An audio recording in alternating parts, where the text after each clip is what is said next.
இன்னைக்கு நம்ம காரசார சமையலில் பார்க்க போகிறது நம்ம வெஜிடபிள் குருமா பார்க்க போகிறோம். வெஜிடபிள் குருமானா நான் அதோட பன்னீரும் சேர்த்து செய்ய போகிறேன். இது கொஞ்சம் நார்த் இந்தியன் டச் இருக்கிற மாதிரி இருக்கும். நம்ம இதை எப்படி செய்யலான்றதை பார்க்கலாம்.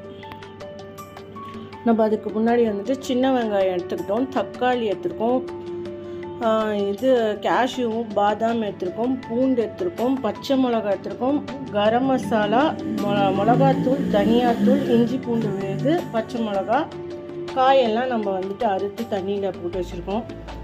தயிர் எடுத்து வச்சுருக்கோம். நெக்ஸ்ட்டு பன்னீர். இப்போ இது ரெண்டு விதமாக பண்ணலாம். ஒன்று ட்ரெடிஷ்னலாக நம்ம வெறும் குருமா மாதிரி செஞ்சு வச்சிடலாம். இன்னொன்று சப்பாத்திக்கு தோசைக்குன்னா பன்னீர் போட்டுட்டு அதில் கொஞ்சம் நம்ம க்ரீம் சேர்த்துக்கலாம், ஃப்ரெஷ் க்ரீமு. அதனால் நம்ம பாதி இப்படி செய்வோம், பாதி அப்படி செய்வோம். வாங்க எப்படி செய்யலான்னு பார்க்கலாம். இப்போ நம்ம ஸ்டார்ட் பண்ணதுக்கு முன்னாடி சின்ன வெங்காயத்தையும் தக்காளி அப்புறம் பச்சை மிளகா கொத்தமல்லி எல்லாத்தையும் அரைச்சி எடுத்துகிட்டு வந்துடலாம். இப்போ நம்ம எண்ணெய் ஊற்றியாச்சு. இப்போ நம்ம பட்டை, கிராம்பு, சோம்பு இதெல்லாம் இப்போ போட்டுக்கலாம். இப்போ இது கொதிக்க ஆரம்பிச்சிருச்சு. இப்போ நம்ம அரைச்சி வச்சுருக்கிற வெங்காயம், தக்காளி, பூண்டு, கொத்தமல்லி, பச்சை மிளகா எல்லாத்தையும் எடுத்து நம்ம இதில் போட போகிறோம்.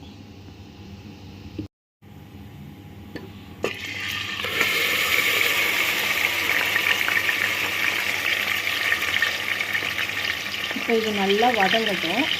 அதுக்கப்புறம் இஞ்சி பூண்டு பேஸ்ட் போடலாம்.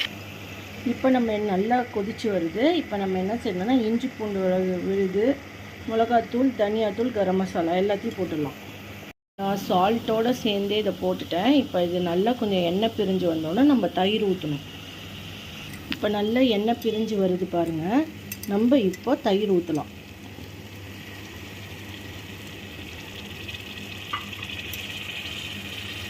தயிர் ஊற்றி நல்லா நம்ம மிக்ஸ் பண்ண வேண்டியதுதான். இந்த ஸ்டேஜ் வரப்போ நம்ம எல்லா காய்கறியும் போட்டுடலாம். இப்போ நம்ம தேவையான அளவு தண்ணி ஊற்றி இதை வேக விடணும்.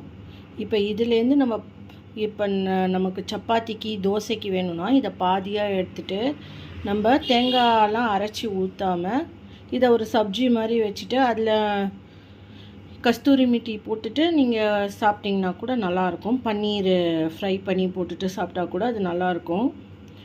இப்போ இதையே நீங்கள் தேங்காய் பாலோட அரைச்சி ஊற்றி இருந்தீங்க சாதத்துக்கும் நல்லாயிருக்கும். இது சப்பாத்தி தோசைக்கும் நல்லாயிருக்கும். இப்போ இதில் நம்ம கொஞ்சம் சீரகத்தூள் போட்டுக்கலாம். சீரகத்தூள் கடைசியாக மிளகுத்தூள் போட்டுக்கலாம்.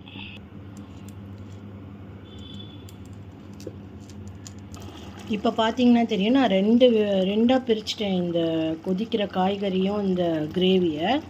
இப்போ ஒன்று நார்த் இந்தியன் ஸ்டைலில் செய்ய போகிறோம், ஒன்று நம்ம ட்ரெடிஷ்னல் இந்தியன் ஸ்டைலில் செய்ய போகிறோம், சவுத் இந்தியன் ஸ்டைலில் செய்ய போகிறோம். இப்போ இதுக்கு என்ன செய்ய போகிறோன்னா நம்ம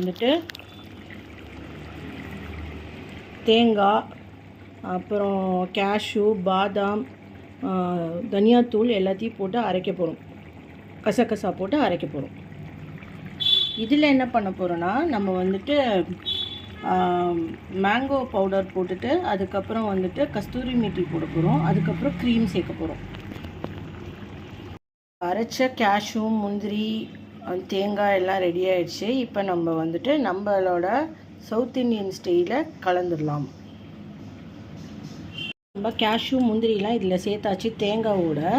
இப்போ நம்ம நம்ம நார்த் இந்தியன் டிஷ்க்கு நம்ம என்ன பண்ணோம்னா வெறும் கேஷ்யூ முந்திரியை மட்டும் அரைச்சி இதில் சேர்க்க போகிறோம். அதில் தேங்காவோடு சேர்த்தோம், இதை தேங்காய் இல்லாமல் நம்ம சேர்க்க போகிறோம். இப்போ நம்ம வெறும் கேஷ்யூவை அரைச்சி நம்ம சேர்க்க போகிறோம். வெறும் கேஷ்யூ அரைச்சதை நம்ம இதில் சேர்க்கலாம். இப்போ எதுக்கு நான் ரெண்டாக சொல்லித்தரேன்னா, நம்ம வீட்டில் ரெண்டு விதமாக எல்லோரும் இருப்பாங்க. ஒருத்தவங்களுக்கு சவுத் இந்தியன் டிஷ் பிடிக்கும், ஒருத்தருக்கு நார்த் இந்தியன் டிஷ் பிடிக்கும். அதை தனித்தனியாக செய்யறதுக்கு ரெண்டாக பிரித்து ஈஸியாக செஞ்சு முடிச்சிடலாம்.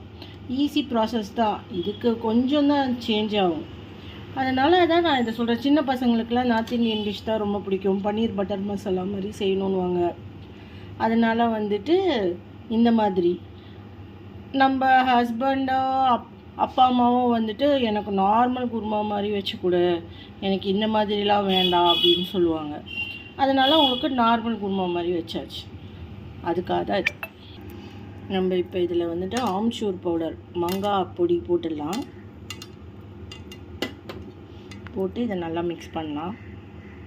இப்போ நம்ம கஸ்தூரி மீட்டி போடுறோம். ஒன்றும் இல்லை, இது நம்மளோட காஞ்ச வெந்தயக்கீரை தான். அதையும் இதில் போட்டுக்கிறோம்.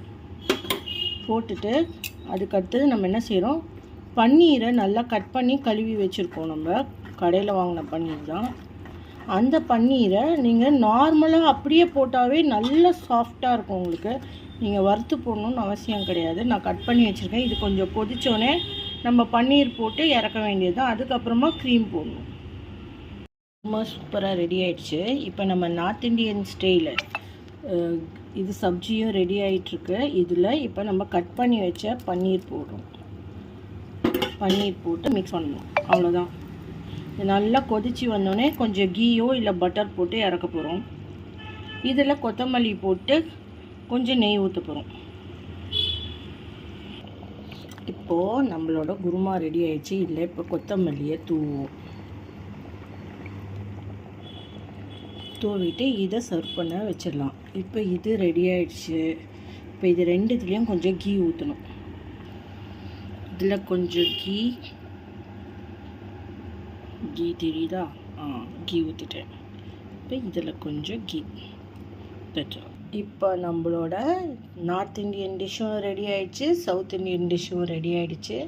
மேலே பாருங்கள் க்ரீம் போட்டிருக்கேன், பன்னீர் போட்டிருக்கேன். இதில் பாருங்கள் ஆஸ் யூஷுவல் குருமா வித் கொத்தமல்லி. நீங்களும் இதே மாதிரி ஒரே ஸ்டைலில் செஞ்சு அதை 2 விதமாக பிரிக்கிறதுக்கு நீங்களும் ட்ரை பண்ணி பாருங்கள். உங்கள் வீட்டில் ஈஸியாக இருக்கும். உங்கள் பசங்களுக்கும் சாட்டிஸ்ஃபைடாக இருக்கும், உங்கள் பெரியவங்களுக்கும் உங்கள் ஹஸ்பண்டுக்கும் சாட்டிஸ்ஃபைடாக இருக்கும். நாங்கள் எங்கள் வீட்டில் இந்த மாதிரி தான் எல்லாத்தையும் 2ஆக பிரித்து செய்வோம். இதே மாதிரி ஒரு சூப்பரான ரெசிப்பியோட அடுத்த தடவை உங்களை வந்து நான் சந்திக்கிறேன். பாய். சப்ஸ்கிரைப் பண்ணுங்கள், லைக் பண்ணுங்கள், ஷேர் பண்ணுங்கள்.